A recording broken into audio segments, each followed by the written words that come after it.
getting to be speakers in this incredible forum that we will do. But Rosa, I mean, we're all speaking English and we don't need translators because from English to English. I suggest you proceed. We're I already know, 10 but minutes late. it's not for you. It's also, but it's for the audience because we'll have audience that's from France, from Spain, and it's like Yes. prerequisite.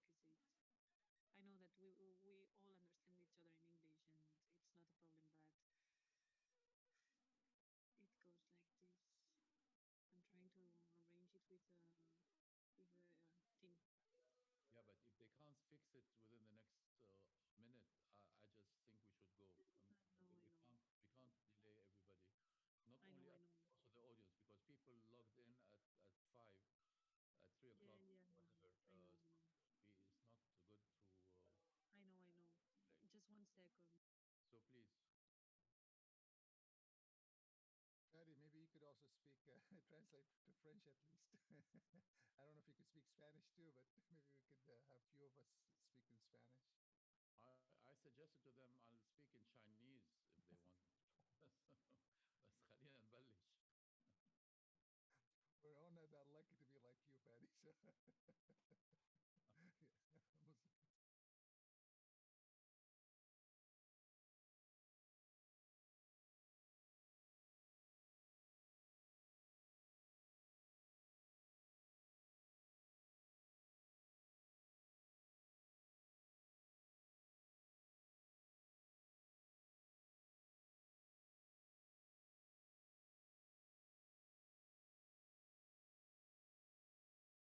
Okay. Thank you, Paddy. Hola. Sí, estoy hablando. Hola Rosa, una pregunta. Hola. Sí, ¿Están todos los ponentes o falta...? están todos, están todos. ¿Estamos todos? Sí.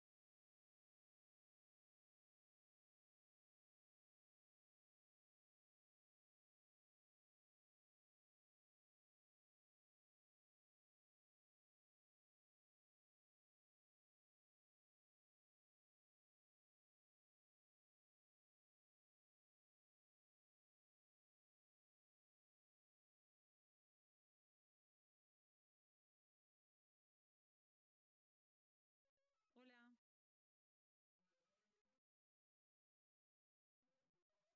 Y quieren ir ya live.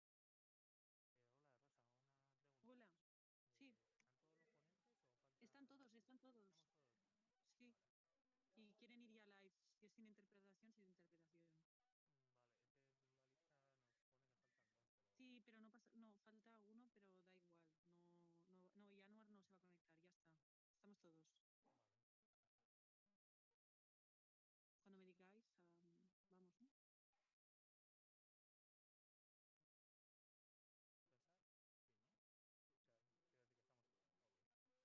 Okay, we go.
Fadi, you can start.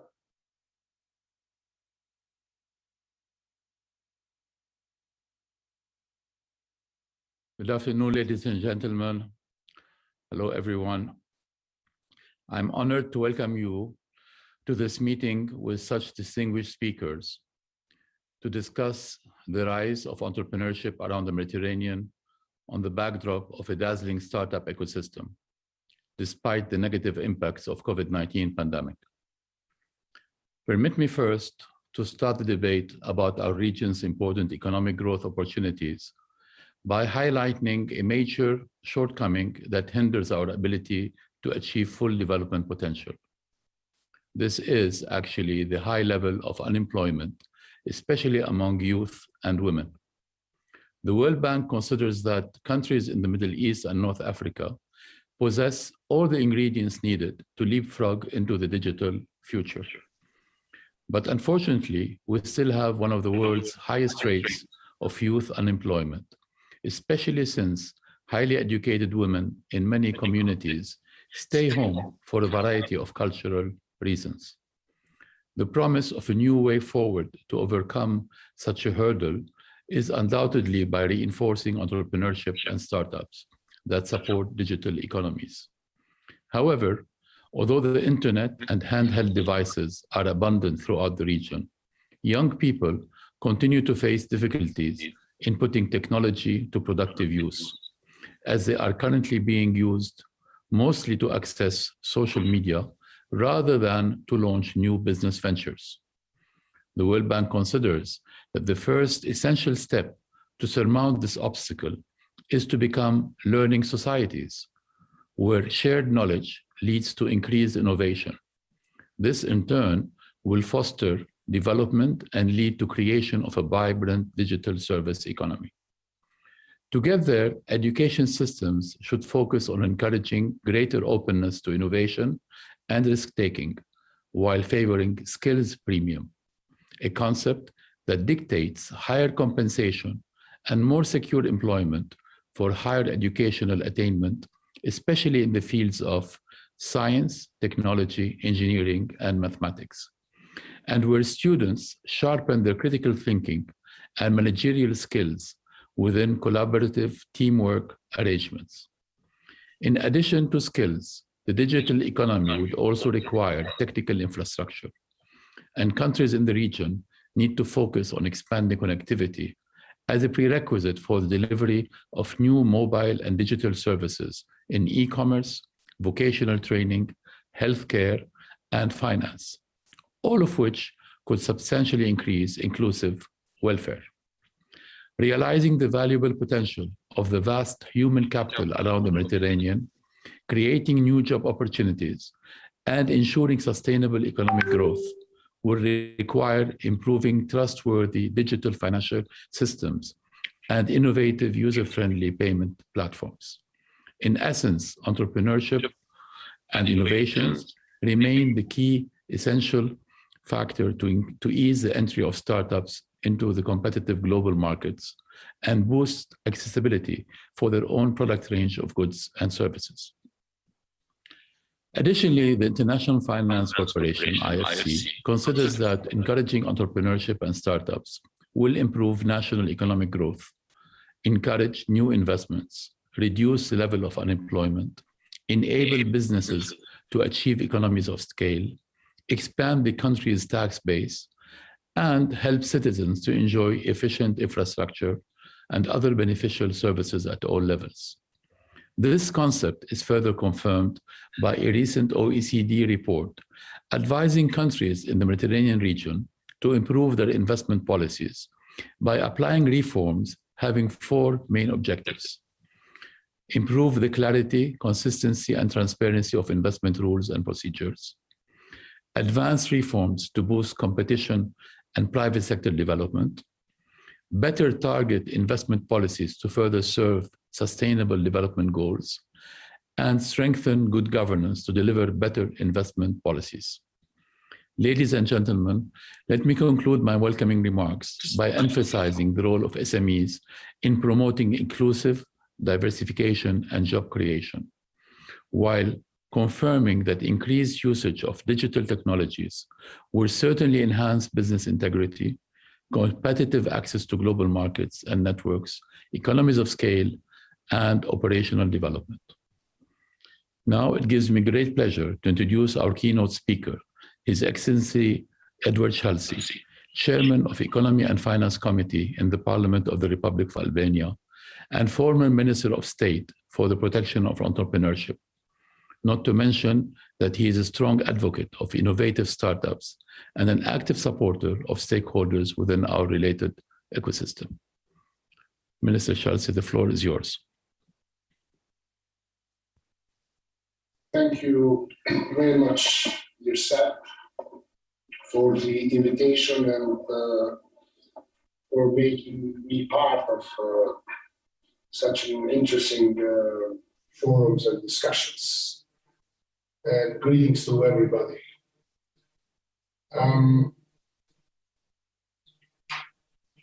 We're living in a hard and very special time.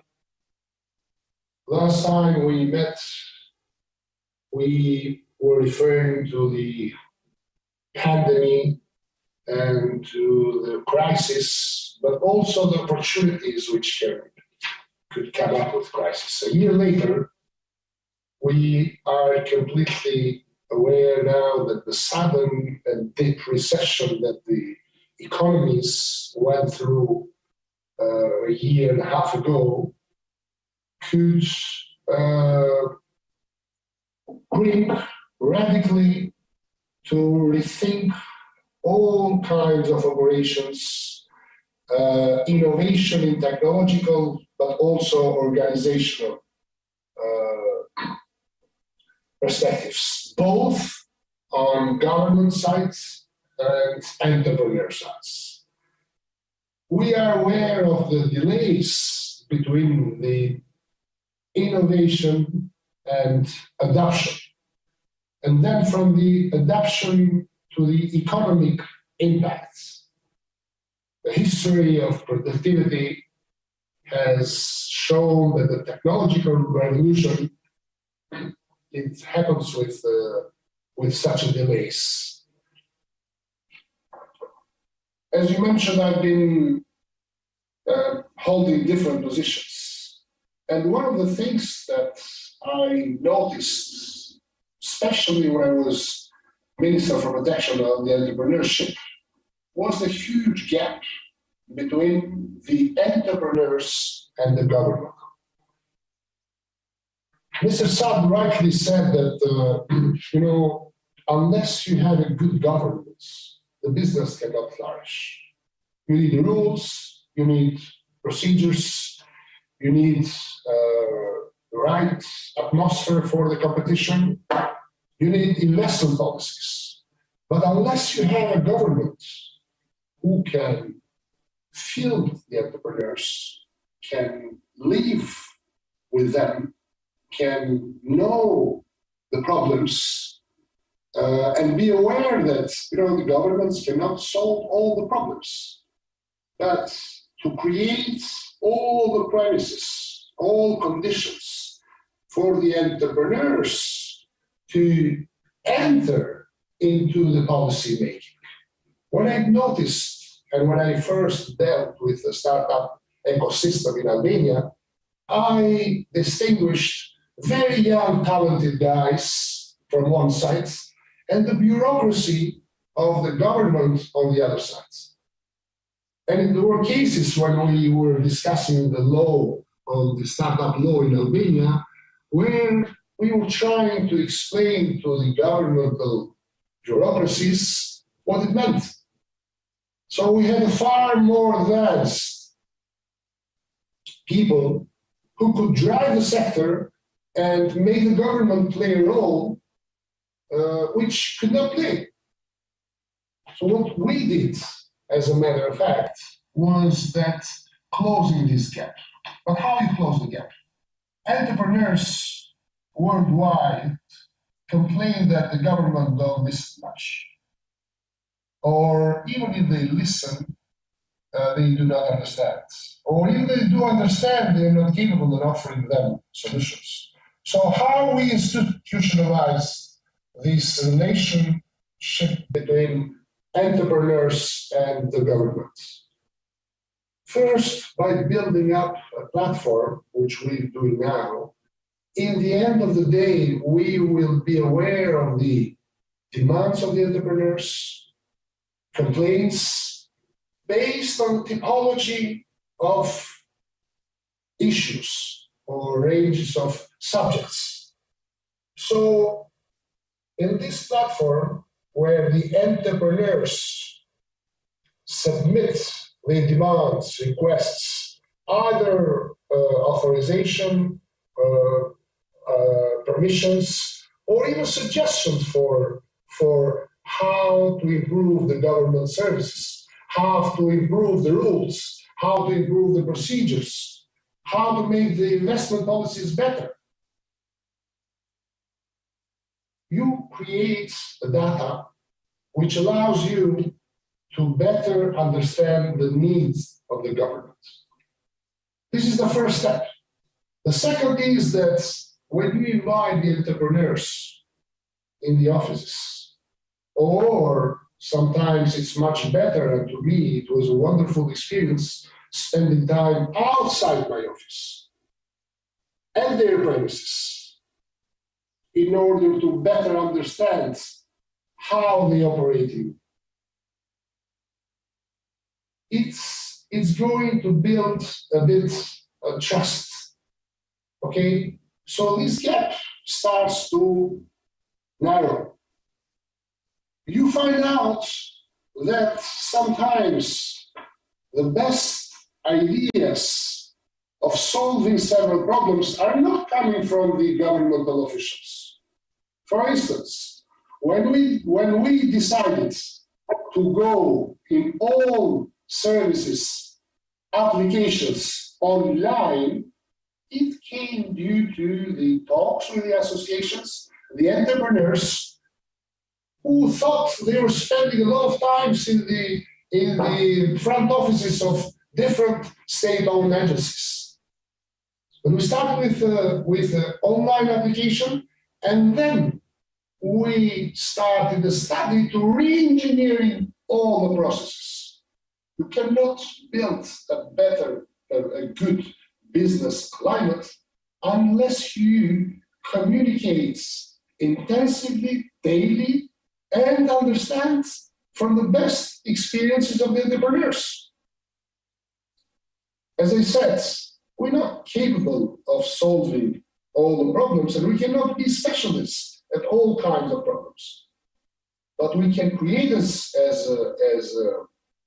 ministers or as governmental conditions for them to present their ideas, to consider their ideas, and together with them to define policies. Now I chair a parliamentary commission on economic and finance. And at this time, we are at the peak of discussing the budget. We have a proposed budget from the government. On the other side, we're consulting it with a different group of entrepreneurs. It's amazing, you know, how many new things are they bringing.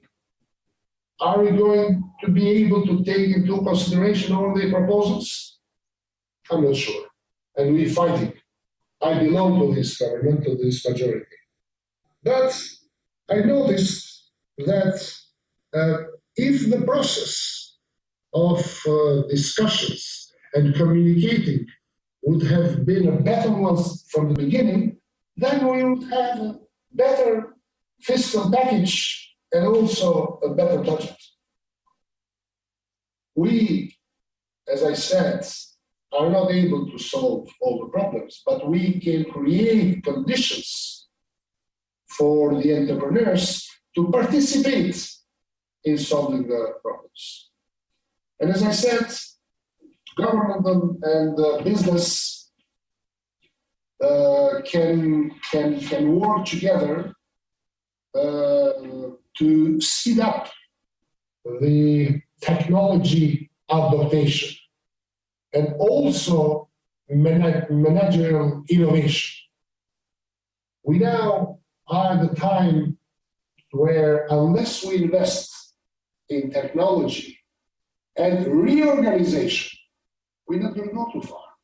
And the government can support the process through research, development.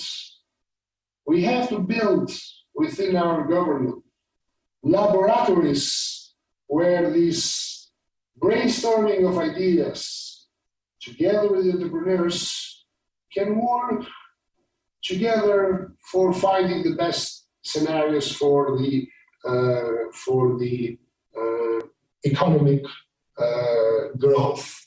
Government have to bolster the demand and to encourage the business investment. There is no better way than to communicate directly what the investors want. You know, it's of paramount importance at that time to spend more on upgrading skills. You mentioned that the education has been and always has to be a priority. So the secret of successful government in relation with the entrepreneurs has to do with this channel of communication and this platform of discussion and this cooperation, which should not be left into somebody's will, a minister's will, but should be designed in a well defined platform which can guarantee continuously and also intensity of the communication. Thank you. I hope I was not long. Not at all. It's not the time. Not at all. It's Importance of what you said. We thank you for your comments. I know you'd have to leave us because you have official duties to take care of, but allow me to ask you a question. Maybe it does not apply to the case of Albania, but we find in many countries, developing countries, that entrepreneurs face a situation where governments seldom talk, seldom, plans and ideas and all of that, with no tangible impact, tangible effect.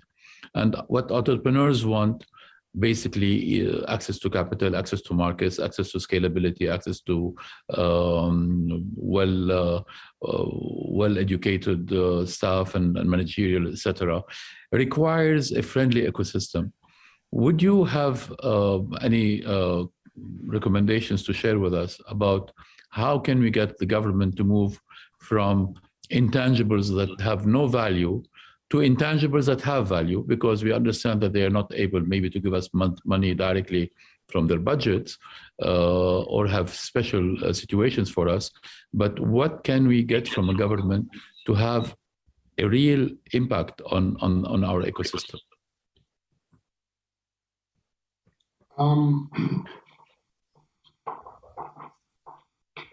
There is no just one formula, I would say, how the government can deliver.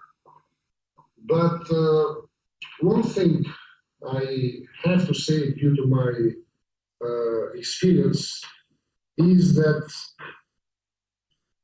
unless you build up strong institutions and invest on, at this challenging time, of remodeling, restructuring their role and their functions according to the business needs. Pandemic showed us that the old traditional institutions could not handle properly the crisis. We need to reshape them. We saw some institutions which were born after the Second World War, which cannot exist as they are any longer.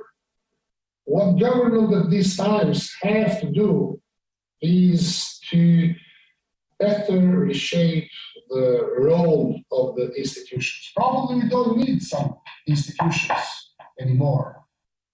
Probably research and development cannot be an agency, a remote agency somewhere, but should be taken into consideration on upgrading into larger institutions. Difficulties we are facing now when it comes to working on different economic scenarios is that this laboratory, which can define schemes and offer scenarios, are not very different, are not very, let's say,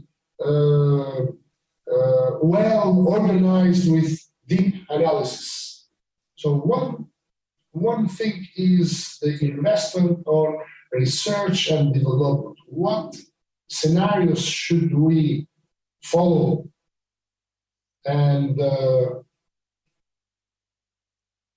we no longer can have the same institutional approach as we had. We have some classical ministries, for instance. Okay, their role is it's not changing anything in new circumstances. Probably we have to rethink the whole structure of the government, the whole structure of the agencies, the way they were designed at a certain period of time, and how they should be remodeled under new circumstances. And in order to do this, you have to brainstorm with ideas with the entrepreneurs. I have found a much more fruitful and useful from my job discussions with very successful entrepreneurs than the hours I've spent with the bureaucracy within the government. So we have to involve them and share the challenges, and they give solutions as they are giving to their own companies. I'm not talking for all kinds of entrepreneurs, but the secret of the government is to find and to give the room for the best ones to not just share the idea, present the idea, but also influence and make the government more entrepreneurial. The spirit of the entrepreneurs, deeper the spirit of the entrepreneurs and of the government, better the government will perform its duties and responsibilities. Thank you very much, Minister Shalsi, for these insightful comments. I appreciate your time. Allow me now to start by our panel discussion by introducing our speakers. I will ask each person to briefly introduce themselves. We have with us Dr. Paul Dawani, Her Excellency Dr. Ghinwa Jalloul, Mr. Laith Kassis, Mr. Faris Alami, and Ms. Lamia Husni. Paul? Yeah, thank you, Fadi. My background really is coming from the engineering side in the communication technology sector and partly information technology. And then we expanded into venture capital, which is pretty natural in that sector since most ventures have been traditionally a bit more expansive in that area, especially with all these new technologies that have come across in the last, let's say, decade, especially. And now I'm expanding more into renewable energy. Thank you very much. Thank you, Paul. Ghinwa?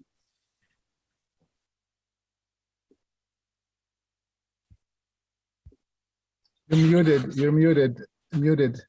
If you don't mind, unmute.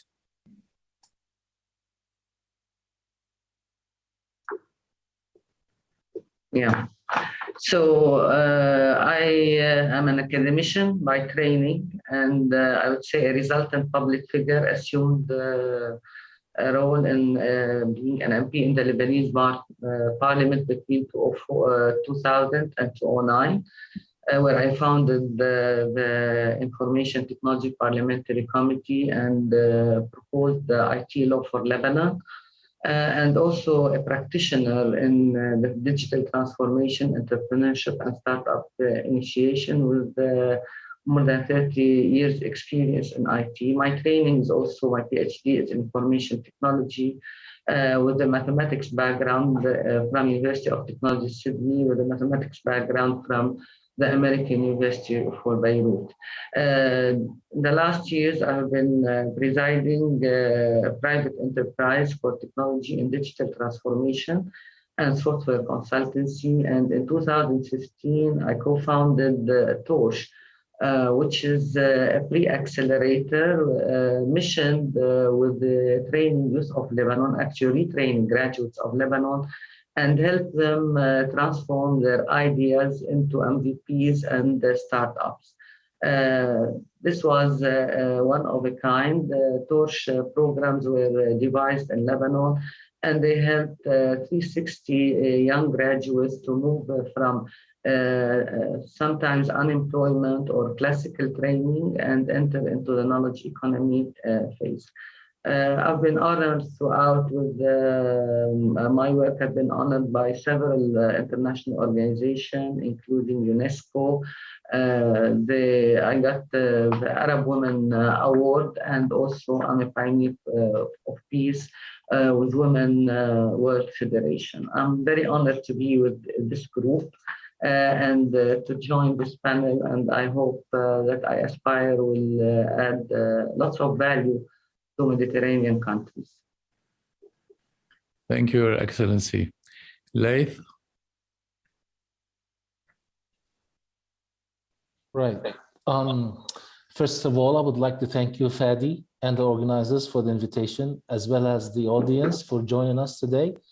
My name is Laith Kassis. I'm a Palestinian living in Palestine.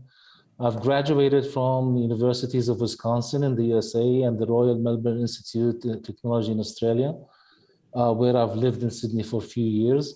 I've been involved in promoting tech, innovation, and entrepreneurship in Palestine since 2004. My contributions include developing business incubation sector, promoting tech entrepreneurship education, recently with Stanford online curriculum, been involved in launching of technology seed funding, anchoring a tech park project at Birzeit University with the support of the government of India.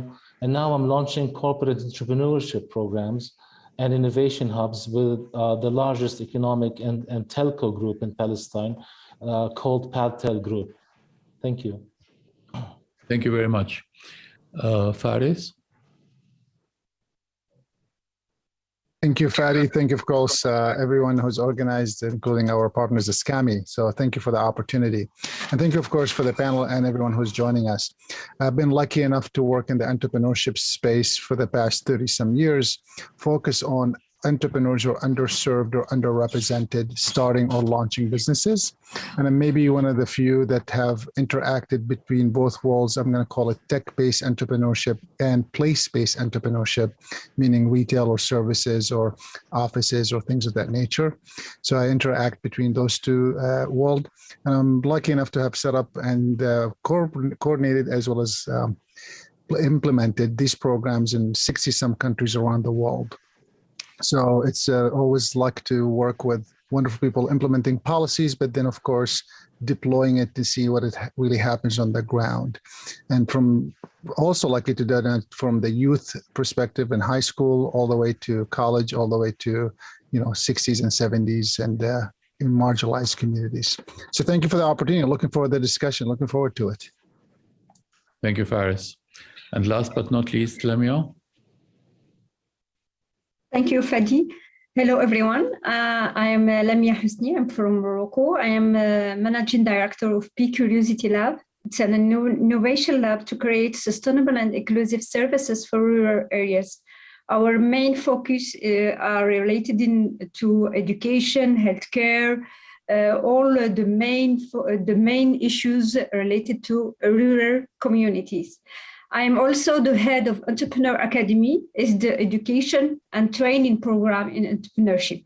The both structure, so the lab, the Innovation Lab and Entrepreneur Academy, are within Mohammed VI Polytechnic University in Morocco. My background is engineer. I get my Master of Business Administration in 2014. My area of expertise are innovation, creativity, entrepreneurship, socioeconomic development, sustainability, and environmental health. So thank you so much. Thank you for the invitation. Quite impressive. Thank you. Okay, ladies and gentlemen, let me start by a common question to all of you. And I would like you to take a few minutes to reflect on your point of view about the current entrepreneurial and startup scene, either in the areas in which you're working or in the region as a whole. So I'll start with the same process with Paul. Yeah, thanks, Fadi. You know, I think if we would all imagine not even earlier than 10 years ago, let alone if you're looking at startups, let's say 20 years ago, but even 10 years ago, what was available in terms of, let me say, connectivity and devices, the cost of ownership was extremely high, regardless of the limited bandwidth and the facilities of that time. But the cost of ownership was high, even in terms of the device that you would hold. So if you imagine now that the levels of penetration that have reached in terms of smartphone ownership and reasonable bandwidth that covers, you know, pretty much, I mean, an enormous geographical coverage, which easily covers where, you know, a very large number of population, working population live, commute, and work, unfolds an incredible opportunity, first of all. Second, what I can say also very quickly is that one of the effects of this, if this pandemic, if anything, on the positive side, is that it's going to push everybody further into faster digital transformation, which are things companies were in general preparing to defer, delay, etc., which is, you know, pretty much in human nature. And therefore, to start on a positive note, I think that people who have something to add, there's never been a better time to do it. And to be very frank with you, I don't really think they need much from anybody, you know, governments or anybody. That's my view. Okay, thank you, Paul. Renoir? Well, I want to look at, specifically at the situation of Lebanon because it stands out as a very special case. And I would dare to say that COVID has been the least of Lebanese concerns in comparison to the political and economic instability that Lebanon has been suffering of since the last quarter of 2019. And that started shortly before the advent of COVID. I would say that a core Lebanese were kind of digitally ready to cope with the digital transformation impacted by COVID. And the reason I'm saying that is because an interim before COVID, actually a few years, a core of Lebanese and the private sector were leading their way with and by large sure steps through to digital economy with a vibrant digital ecosystem. So Torch in particular played a key role in preparation of graduates to establish their own innovation MVPs and startups, and many accelerators were working to accelerate the growth of these startups. This tech readiness resulted in kind of resilience for the youth. I still recall groups of youth quarantining together during COVID times to continue with coding their MVPs and moving on the technical edge. Online meetings certainly and collaboration were also utilized heavily.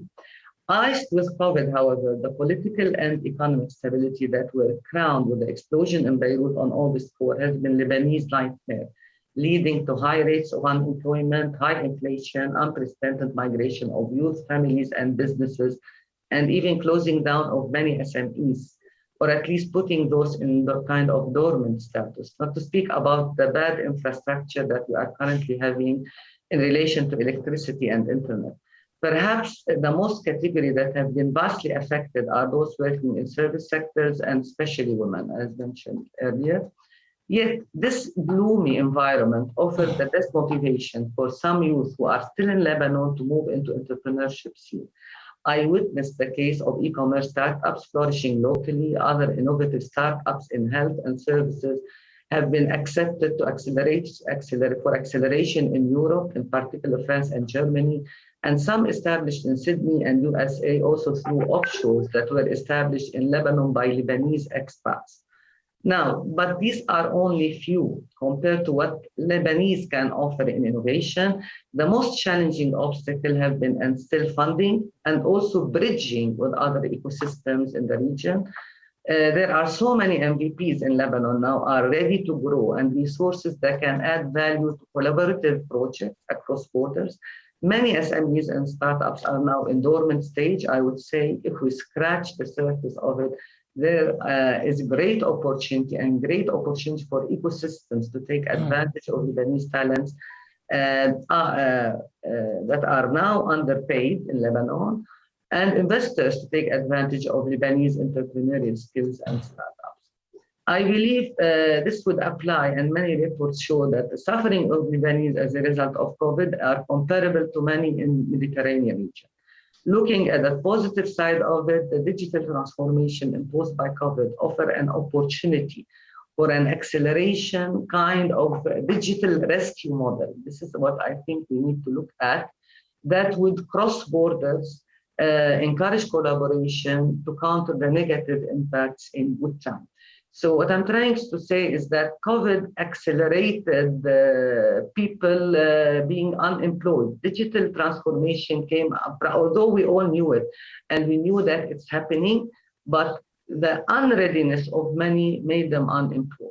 Now, because we are in the digital age, we can re-accelerate these people, putting them to work, by supporting entrepreneurship, supporting the tech entrepreneurship, and helping close the existing gaps. And for us in Lebanon, and I believe for many, the funding and this bridge with investors and other ecosystems is an important gap that need to be bridged, especially that we are still now, we haven't gotten rid of the impact of COVID.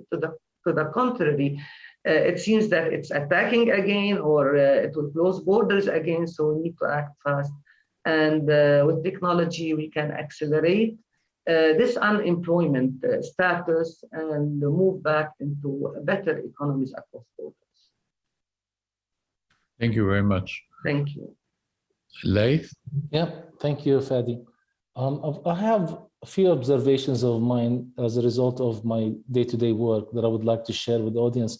The MENA region has recorded a $1 billion in funding in the past decade in startups, right? This is based on Magnet's MENA Venture Investment Report. So there's a growing, deal flow of startups in the MENA region in general. But I want to zoom in my geographic territory, which is Palestine specific. During the pandemic, we saw a hike and boom in e-commerce activities. And there was also the supporting logistics and delivery part of it. And recently, we're seeing more awareness about fintech and the launch of e-wallets, 5 e-wallets even in Palestine. And we also saw online education taking a new interest because most of the students were using Zoom most of the time. But the business models of those education startups struggled to find a sustainable one. And surprisingly, parenting and well-being startups also started taking place. People wanted to have these therapeutic sessions, and they're growing in number, it seems. And to me, the nice part that I observed that software as a service business models can also be successful out of Palestine. And I'm happy that some of these business models, because of the Palestinian context, and I'm not going to discuss it, most of you know of it, in terms of logistics, import, export, and people movement is really a constraint. But selling software as a service in subscription models, there are few successful startups doing it. Now, during pandemic, those startups in Palestine that worked in the tourism sector and retail related struggled. And we're still seeing them trying to make a comeback. We haven't really seen a full-fledged comeback in the tourism sector startups yet.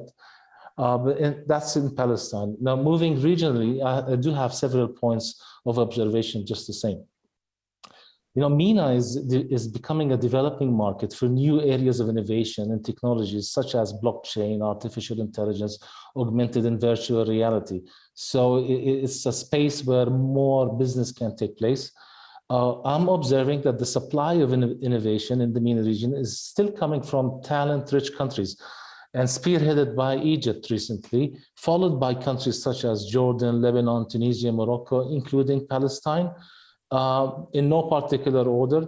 And this talent-rich countries that supply talent, you know, is augmented by a different geographic area that is cash-rich MENA countries. So I'm also observing that appetite for startup investment in the MENA region, as we said, is still growing, whether in countries such as United Arab Emirates or the Kingdom of Saudi Arabia.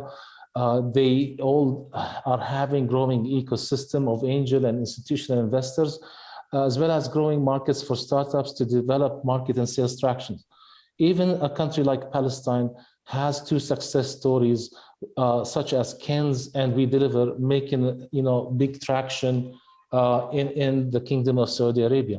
The last point that I would want to share with everyone is that in Palestine, I'm observing that women-led startups are on the rise. Yes, women-led startups are on the rise. I can name you not less than 5 startups just out of Palestine that are led by female co-founders. That includes the likes of Ken's, Tawazun, Shadana Yoga, Amal Work, Furas, and Salon. So more participation of gender in the entrepreneurial process is also taking shape in my part of the world. Thanks, Fadi. That's excellent. It's very heartwarming to see what's happening in Palestine. Wish you best of luck. Thank you. Faris? Yeah, thank you so much. And thank you all. I actually maybe have a different perspective in a couple of things. One, while I believe COVID, unfortunately, to the most part, affected businesses in negative, there have been some blessing that came out of it. And I'm going to first talk about the VC / high tech, high growth opportunities. And then I'm going to also switch to, I'm going to call them place-based entrepreneurship, or, you can call them anything else you'd like, but I'm talking about the actual places and the actual physical beings.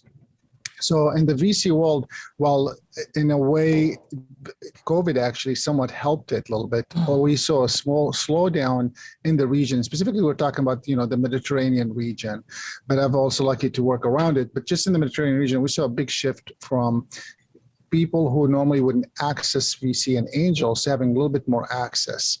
People a little bit, not the first 3 months of COVID, but after that, people were receptive to receiving a phone call from a new startup to hear from it. And you could reach angels and VCs much more than ever before because this acceptance of, I'm willing to take a call. Now, there always has been a shift towards what I call regional collaboration. So investors always wanted to be local, but now there has been a little bit more regional. So they're willing now to take a call that is somewhere that is not normally where we would invest. Of course, the region has its own challenges politically, at least in some parts of it. So that has to be worked out. But that I saw a shift that people willing to take those calls that pre-COVID would have been like, well, where are they located? They're not here. And that has somewhat, to Lath's point, started slowing, breaking down those barriers. The second thing I'm going to say is place-based. And I agree initially that the place-based saw a big hit, but many of them were very innovative. I'm lucky enough to work with actually a group of women right now in a couple of countries in the region.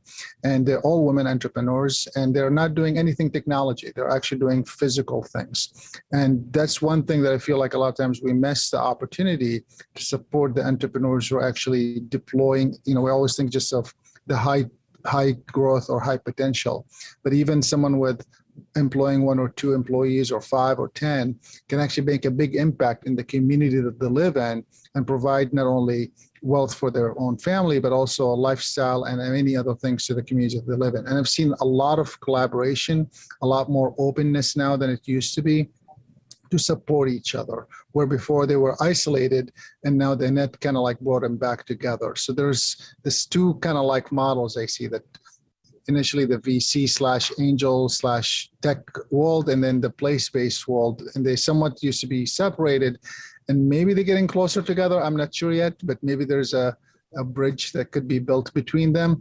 But the technology has definitely facilitated some of those discussions to make it work. So, there has been some negative impact, but I'll also say there has been some positive impact with the collaboration opportunities opening up. Great. Thank you, Faris. Lamia?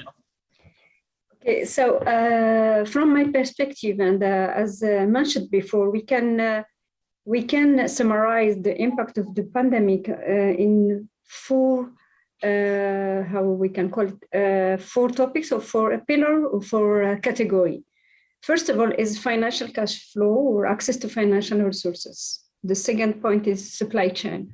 How can I provide services or products to end client? The third category is demand increases. How can I have a real information about demand and offer in the market? The fourth one is the client and the consumer behavior in crisis in a context. So why I categorize this impact of pandemic as I mentioned, it's how the question for me as I'm giving support to entrepreneurs and startups, how can I help them in the pandemic context to get to have a kind of innovative procedure or innovative action that they can manage the crisis. From a Morocco perspective, what we observe that the registration of new businesses has declined. The COVID-19 pandemic has reduced by 30% the creation of new startups, and they limited their growth. The massive upheaval triggered by the pandemic have wiped out the profit of many startups and entrepreneurs. About 70% of startups have turned to banks for government-backed loans, while 16% have frozen hiring. We get some surveys here in Morocco, and we noticed that only 22% of startups and small businesses in our country have over 3 months of runway. And as you know, the tourism and air transport and some exporting sector like textile and the automotive sector were impacted on by shock to both the demand and supply sides. Not all the sector in Morocco, thanks to God, have been an adverse effect. I want to give some example like financial services, extraction, agribusiness, and chemical production. As mentioned before, the transformation digital has been strengthened by the pandemic. We noticed also that it was something very helpful, the pandemic, for some startups because they find a new market and like e-commerce sector and delivery. And we notice also all the startups that they have the value proposition about healthcare was really, they get a lot of demand and a lot of market and financial to give their services and products. So the pandemic was also an opportunity for some startups. Thank you, Lamia. Paul, back to you. You are an ICT expert. And startups, especially in digital economies, require an infrastructure on which they can thrive and prosper. From your point of view, what's lagging in the region, and where are we going in terms of development in that sector? Look, I mean, to tell you, very frankly, I believe that what is available now nearly everywhere is sufficient for what needs to be done, and I'm talking, let's say, over, let's say, 2 to 3 year time frame, right? And that is not for 100% of what may be needed, but at least, let's say, 3/4. The hardest part is the last quarter, which, for example, requires a lot more bandwidth, requires different connectivity, complications, has latency issues, and therefore you would say, for example, would need, let's just throw the word 5G, for example. So if you remove all of that, which in any case has to follow in the market, and therefore I would definitely disregard that aspect of it completely in most markets, not in all markets, but in most markets, for people who are involved in trying to make a reasonable startup that complements what other companies do, but they haven't really gotten there yet. They're a bit more agile than existing companies and so on. I believe opportunities are easier to execute than most people would have even tried to imagine in recent years. So the time is right, and the effect of the pandemic has also allowed, as other speakers mentioned correctly, that there's an acceptance now of companies, of investors, of audiences of any kind, meaning you're talking to your customers, regardless, you're talking to your workers, etc., to in fact communicate remotely. So being able to work from anywhere, to be able to function from anywhere, being able even to develop yourself from anywhere, which covers the self-development part, which again is an enormous opportunity. There's never been a better time to do it. There are no impediments. And in relation to countries, by the way, what countries should be doing, countries are in competition with each other in reality, and they will only do what they need to do when they are in competition. They're not going to do it because people like us are telling them to do it. We know countries need time to do things. It's just the nature of things. Thank you. Thank you. Thank you, Paul. Renoir, in the digital world with e-commerce and access remotely and artificial intelligence, it's becoming more difficult to create new jobs. So what's your view about the opportunities that exist in this changed business environment? I believe the opportunity is huge, but you need to give it the right push or the right support. The opportunity is huge because imagine one unicorn, one example. If one idea grew, then you can probably, for Lebanon, you can employ all Lebanese. So once if you put a new tech startup on the right track with the right funding and the right management, I believe the opportunity is huge for for employment. And because once it grows, you don't need only the developers or the technical people, but you need the sales, you need the marketing, you need the management. But the type of jobs would be different. So in order for the unemployed now to become employed, we need to reskill them. We need to skill them. We need to give them digital skills. You mentioned one thing that everybody is now connected, which is good. Everybody is using their mobile phones, but not to do business and not to make money and not as a job. There is still this gap in using technology properly for employment and for making money. And this need to be, we need to raise awareness, we need to train and retrain and tell people more, guide them through. It's not easy for us in this, when we started Torch, we used to educate the graduates and tell them, among other things, in addition to the technical program, business, entrepreneurship, what have you, but we need to tell them what digital transformation is about and why it's important for them to change and to move into the tech industry and stuff like that. And we also mentioned, we brought in ministers, governmental officials to raise awareness on this important and what's happening around in the world. And that if we don't do that, then many graduates would be unemployed.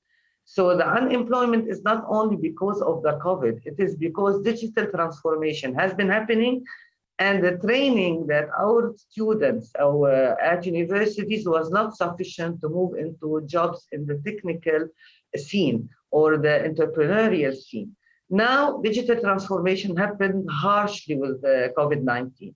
So what happened? The graduates are not already, they know it's happening, and the people who were employed cannot be employed anymore. They are losing their jobs, and businesses are also losing their business. So there need to be now awareness or training or passing along the knowledge to reskill the unemployed, and also to support entrepreneurs and tech entrepreneurs, because if we can make one thing grow, one idea grow, then we can employ millions. And the examples are real in front of us. Look at Uber, look at Amazon, look at all the tech companies that made it. And look at those businesses that perished because they didn't move into the e-spectrum. E-commerce has a huge opportunity, but it's still in the hands of a few as well. It is not easy we need to look also at the situation of, for example, women. In Lebanon, we implemented a project like 10 years ago for women artisans. We established an online market, and we trained women, we told them what e-commerce is, and they started selling all their products online. This is an opportunity. Now, women know how to use probably the social media accounts, but how many of them are using it to work and for business? And this, we need first to provide the right tools and easy tools, and also as well the knowledge. And I believe I'm talking about women because they have been affected the most, but many women now have talents, they can have products, and they can sell online. But the platforms, the easiness, the financial support, even any idea that you want to implement will need financial support initially to start. And this is not available, despite I heard about ventures, yes, and we know so many big funding organization, but there is a gap in the funding in the region where it comes to funding ideas. Everybody, you still rely on your family, the three apps, Family, Fool, and Friends. But now in the case of Lebanon, none of these have money. You know, as you know, our money is locked in banks, and many don't have access to their cash. And the idea stage doesn't have any funding or support. But we need, and investors are reluctant to invest in there because the risk is too high for them. So this is what we need. We need to find some kind of fund whereby we support startups at the idea stage, and ease the way of bootstrapping for them and help them to grow. Because once we support that, this means every startup we support, this means we are creating employment opportunities for the youth, for women, and also for the unskilled unemployed if they risk it. And I want to mention something that when we started Torch, in 2019 and 18, we were aware of this gap. And this was then also a challenge in Lebanon. And I believe a challenge for all entrepreneurs when they have ideas and they want to support. And we tried to establish something called Torch Fund, whereby we look at this category and help them. But, and we have been talking as well to World Bank and IFC for funding, but this, now the scene in Lebanon, it changed altogether, but I believe this project is still viable, and there is big opportunity for the investors to invest in that in such a fund, because then instead of only putting their money in one app, they will be minimizing the risk by putting it across several apps, and the chances that one will become a unicorn and create wealth are really high, especially now. Thank you. So basically, think big and reach for the skies. You will get there. Yeah. We shouldn't lose hope at all, no matter what. We are in the technical age. Of course. Laith, startups face a lot of challenges because of the nature of what they do, a lot of risks, a lot of obstacles. I presume that in Palestine, this is all further augmented by a lot of external specific obstacles. I'd like you to talk to me a little bit more about funding, about sources of funding for startups, about how we can get targeted funding into priority sectors so that there's a real positive impact that takes place in your ecosystem. Thanks, Fadi. I think I have been on the positive mode in my previous talk. Palestine, to do, like, if you put yourself in a Palestinian context, being an entrepreneur in Palestine, there are multiple layers of complexity that goes above and beyond a typical entrepreneur in any other country. Perhaps the exception would be Lebanon, but you can still imagine we have even additional layers of complexity there due to the military occupation. So I think we have evolved as Palestinian entrepreneurs in terms of the quality of ideas that we bring forward and pitch to investors. I've been involved, as I said, in this sector and promoting the sector since 2004. So my personal observation, we're improving in terms of quality, business models, and that sort of thing. But the ecosystem is still nascent, Fadi, and on its own as a geographic territory cannot sustain and survive or thrive, for that matter, or even provide quality. Now, my own reflection is that you would only get a successful and an exit from a startup, and it's a reflection of how mature the ecosystem is, right? So in terms of maturity level of our ecosystem, we still have ways to go in terms of access to finance. Mind you, there are plethora of high net worth individuals, whether in Palestine or outside of Palestine. As Palestinians, we're similar to the Lebanese. We're scattered everywhere in the world, and Faris is one of them, by the way, right? But for different reasons. Ours was forced exile. Perhaps Lebanese was more on the economic side of an exile, right? But so there is no shortage of funding in terms of high net worth individuals, but that doesn't mean that these are the people that can qualify to invest in tech startups, because they still have to learn how to become angels, right? Not devils. So there's a huge difference there between just having money, and that's like not the right tool for entrepreneurs. They still need smart money. So there is a shortage of angel investment or angel network of people that can provide smart money. We don't have that.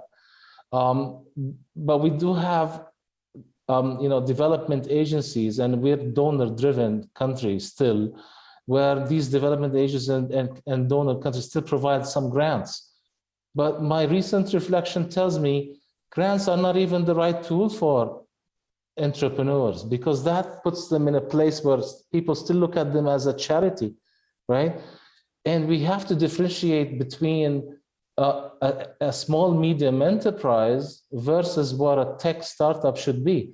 If you are a small medium enterprise, that's fine. You can stay small, but as a tech startup, your job is perhaps to start small, but the expectation is you need to scale, right? So here comes the other problem in scalability, and you can only scale only if you have this hockey stick of sales. It should shoot up the roof. You're not going to get this sales and market traction from the Palestinian market, that's for sure, right?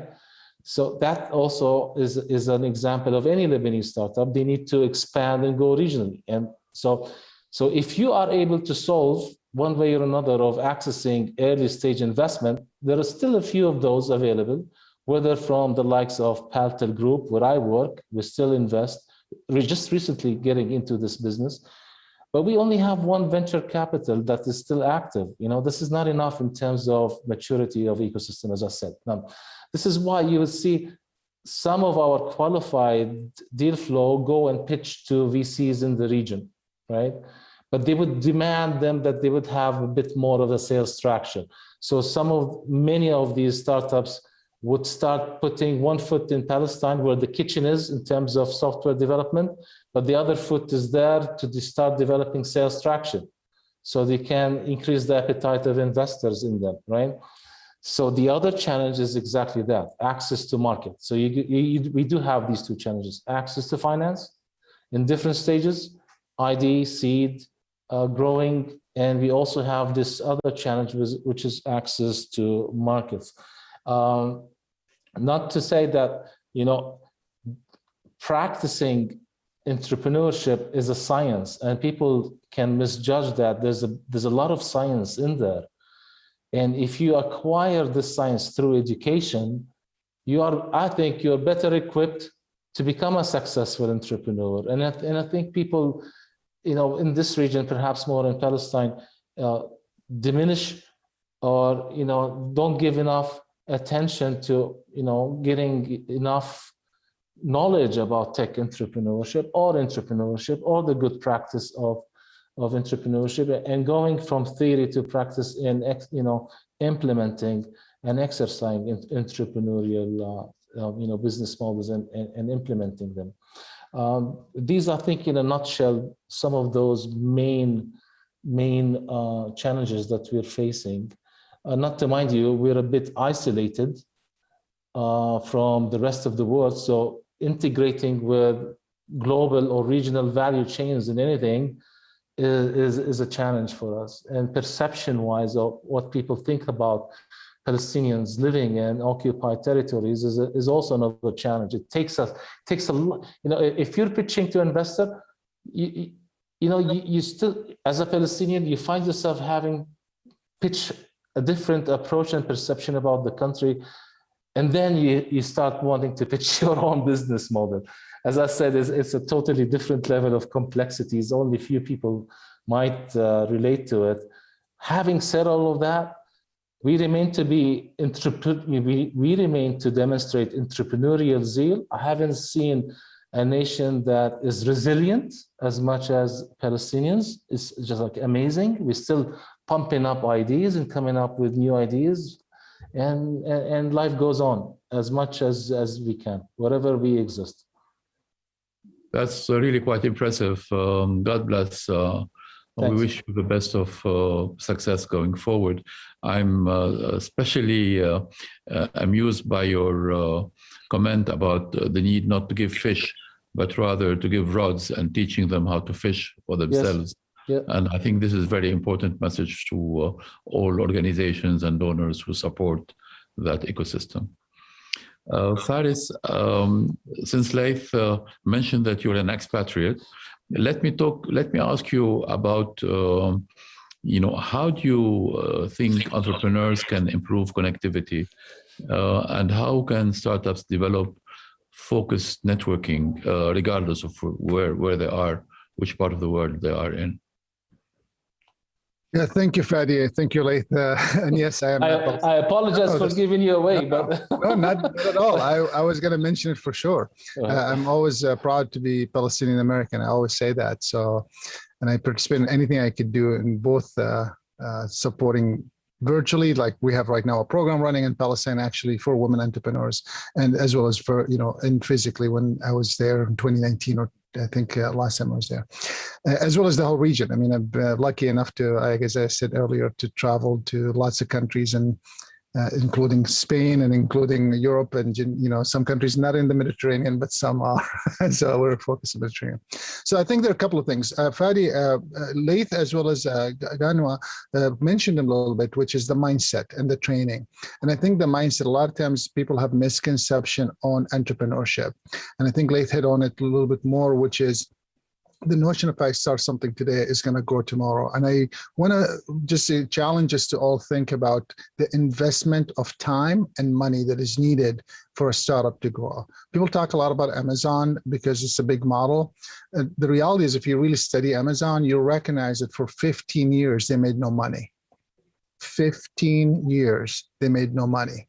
How many of us are willing to invest in an idea and the people behind the idea for 15 years? So entrepreneurship is a practice. I also feel anyone that tells you that they know the answers, run, because no one knows the answers. It's a practice, and like medicine. We all practice every day. There are some recipes that we know. There are some symptoms that we know that we could treat it with. Kind of like going to the doctor saying, I have a running nose. Well, if you went pre-COVID, he would have told you have a cold, most likely, or she would have told you that. Now it's like, well, we got to test you for COVID because something else changed. This entrepreneurship is the same way. There are all kinds of recipes and components that goes into it that really changes based on the situation. So you have to really assess every situation differently. So teaching on the mindset is important. Creating the right attitude is important, and then establishing this kind of dialogue, Fadi. I think it's really important to have the diaspora connecting with the community, but also integrating them with the majority, right? If only Palestinians support Palestinians, first of all, that cause will never go beyond that. And that's going to be at one point ended because we all have a life cycle. You got to integrate them into the massiveness, right? So I have to do a better job of reaching to my American friends and my Canadian friends and my European friends to integrate them into the network. So therefore there is a better community. And I think that goes into the whole Mediterranean region, right? Spanish, Italians, and everyone else is on the call. So really, the idea of having a network that has, maybe I call it regular meetings, and it can't be just only about the sales, it's about the relationships, about the people, it's about the connections. And there are all kinds of programs that I've been fortunate to be part of, exchange programs that could potentially foster such activities. So having them physically visit or virtually visit the two places and exchange ideas can help. And I think we all know once we get entrepreneurs talking to each other, they find ways to make work. For sure, government and other people will try to suppress it, but they seem to find ways to navigate the system and not break the law to go to jail and be able to do some work together. And that's really what we want to do. We want to be more, I call it the facilitator, the mediator, because they seem to figure it out. If I have a product in any country and I want to get to another country, get them to those entrepreneurs to talk, they'll find a way to get it shipped. They'll find a way to get it moved. And that's really what you want to do, is connecting these entrepreneurs and the mindful people together. So the third thing I'm going to say is support policy and community. So we got to create a support, community or policy. And a lot of times we don't have them, or we'll have, I call them waves. So they'll come together for a minute and then they'll fade away. And I think the only way to sustain any of these things is to have, I'm going to call it, you don't want to make it every day because then no one will show up. But you don't want to make it once a year because that's just too long. So somewhere between that, of some kind of hibernation model of different, even subgroups of meeting would be really powerful. And then the last two things I'm going to say, time and network, right? So these things take time. If you're expecting to establish these kinds of activities and get results, which I think a lot of us do, right? By default, by mistake. We set up an entrepreneurship center and we're like, well, how many startups did they launch yet? I'm like, well, they've only been in business for 1 year. Well, yeah, isn't that long enough? I'm like, no, that's just the seeds, and probably 5 or 10 years. I've been in this ecosystem for years. And I would tell you, some of the startups that we looked at back in 2004 or 5, that most investors turned their heads around to, in 2020 or 2019, got bought out for $64 million or $60 million, or got funding for that kind of large money. And these things didn't happen in a vacuum. People were working it every day, every single day for years, just in a small, and just building till it got there. So that hockey stick might look like a hockey stick in 2018, but it was really a long stick from 2004 to 2018. And I think that's what we need to be realistic about. How long would it take for this to work?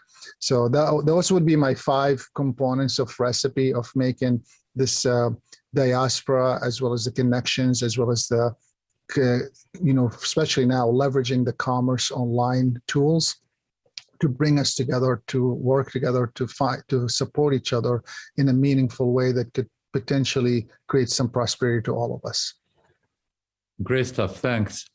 Lamia, and following up on Faris' comments about having really the ability to survive from the short term into the medium to long term, I like your analysis about the environment as a whole. So my question to you is regarding sustainability. How can we ensure that startups in our region have enough breadth to run the marathon and to create sustainability? As we are entrepreneurship enabler, we are entrepreneur academy. So the first of all is what mentioned by the previous Faris. The mindset is very important. The first action that we can support or we can provide for entrepreneurs, startups is the mindset. How they can deal with VUCA world. What is the it was very, the pandemic was very an important experience for them. To run the business with the sustainable perspective, it depends also in their consumer or client. So this is centricity of clients that they need to have day after day. It's very important for them. So as they can manage or to change their services or products depending on the needs of client or consumer. For several years, we have been, we think that we need only the money for startups. Startups need only the money. But the learning from this pandemic is that the money is not the only solutions. The most important thing it's how can we manage the money and cash flow and financial flow, and how can we get rapidly to financial resources if there is any crisis around us, and how we can have a strong contract with client and consumer or client or partners, and to have a solidity, a financial solidity in crisis.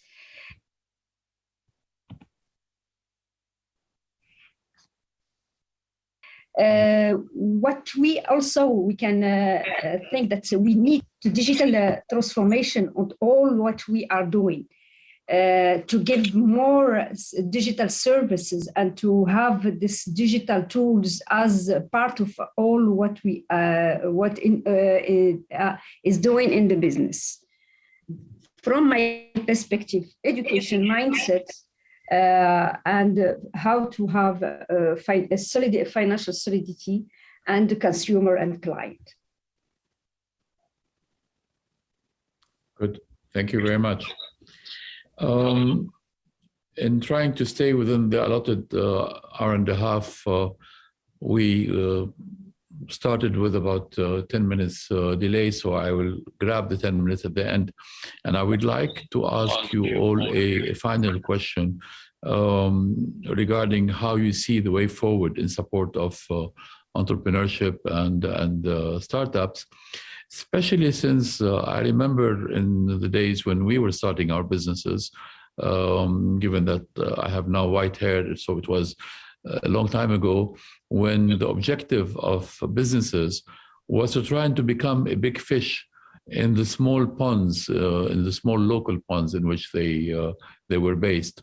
Whereas now the objectives of startups is to become a small fish in the large global pond. So let me ask you all to give us a takeaway comment or recommendation regarding the way forward. Paul? Yeah, thanks, Fadi. I mean, I think everybody covered, if you like, various points relating to what people may do and how investors invest and what are the challenges that entrepreneurs face.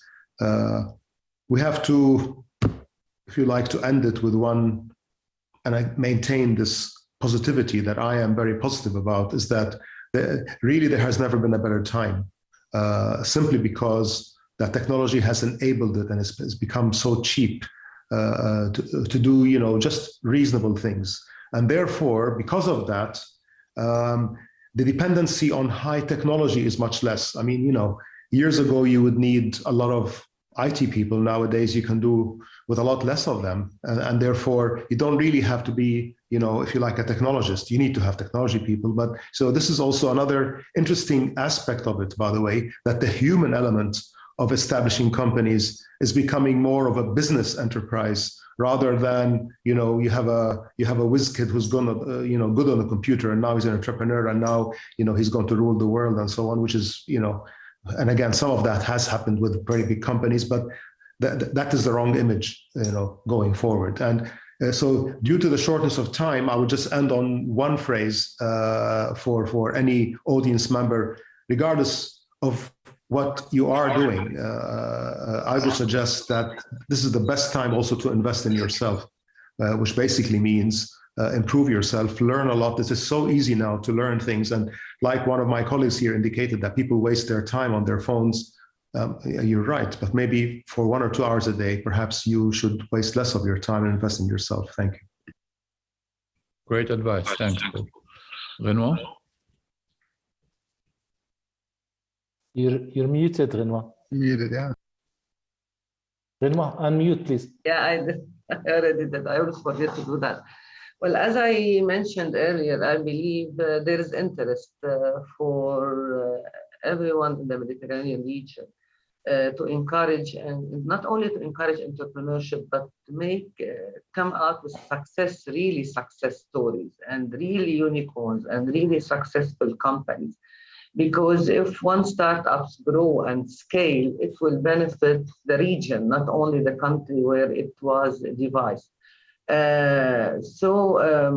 What I proposed as having some kind, and Faris mentioned that the need for networking and connection, the need for education and raising awareness with the investors, and the need to connect those entrepreneurs that are where the kitchen is with ideas and startups. And I believe because we are in the age of technology and because we are talking about acceleration and growth, and we should take advantage by creating some kind of a digital hub, at least, a kind of a virtual platform where this will kind of create collaboration in the region, help entrepreneurs to tap into resources, startups to find resources, and also investors to connect with this ecosystem. We need to bring people more.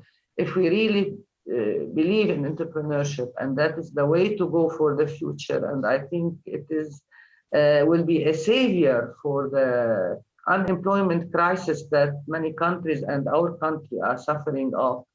And it could be the savior for many governments that are suffering as well. If we do that, then we have to bridge, close gaps that exist in relation to networking, in relation to investor, work on the mindsets and make them believe that investment is real estate is great, but it's not anymore real estate. There is an opportunity. They can see it, but we have to guide them as well through to make them take this step towards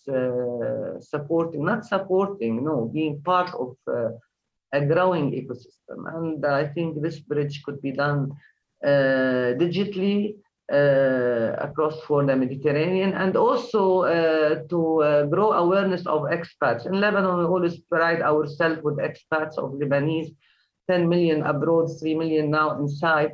We asked them, or many asked them for grants and support. No, we want to come and ask them to make money as well by buying into ideas and into startups, and as well expats like you, Faris, and many in the region. So such a bridge, I would say, call it a virtual and digital bridge, would really maybe would be a starting step to bring everybody together and really take advantage while the time allows. Because if you're slow, we are digital and tech people, but if we are slow, we'll fail. This is an entrepreneurial idea. We have to be fast, especially when the digital transformation is really fast. It's happening, it's moving. So we have to be as well fast and to accelerate any solution or any remedy to the current situation. Last but not least, regarding mobile phones, yes, I ask everybody to invest as well in themselves, because it's a time where it's a skill-based time, and we have to continue learning. It's not anymore getting a degree and sitting aside. To the contrary, every day we should learn a new thing, because this is how life is now. Thank you. Thank you very much.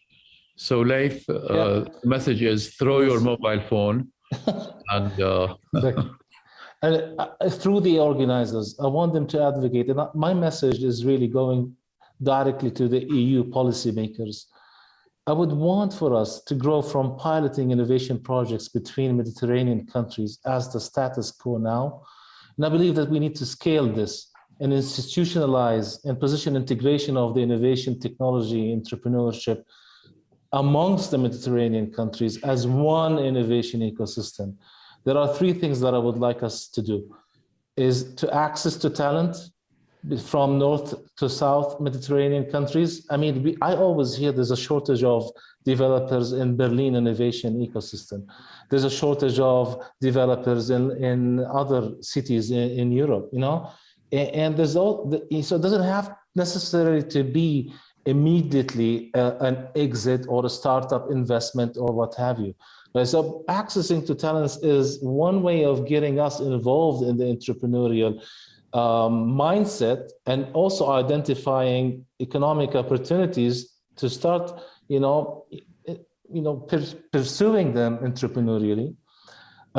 Also, the integration on access to finance. We've mentioned many of the challenges we face in the sub-Mediterranean countries. We can also augment some of that, what is available in Europe. Last but not least, there's a lot of infrastructure out there in terms of incubation programs and tech parks across the Mediterranean countries. And we haven't been really scaling this infrastructure to facilitate for soft landings of startups amongst different countries in the Mediterranean to access different markets. So this is my key message to EU policymakers and decision makers.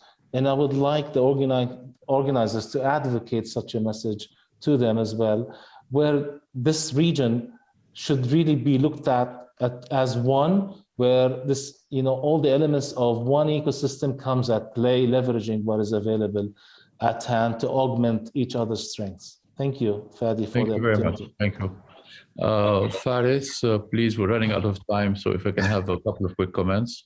I'll be quick. So the first thing I'm going to say, water, because we have lots of opportunities around water and technology for water and drinking water. So I think if we could come up with one incubator accelerator program that, to Laith's point, we all invest in, and we really all go in, government officials, companies, people, all of us, just around the water topic.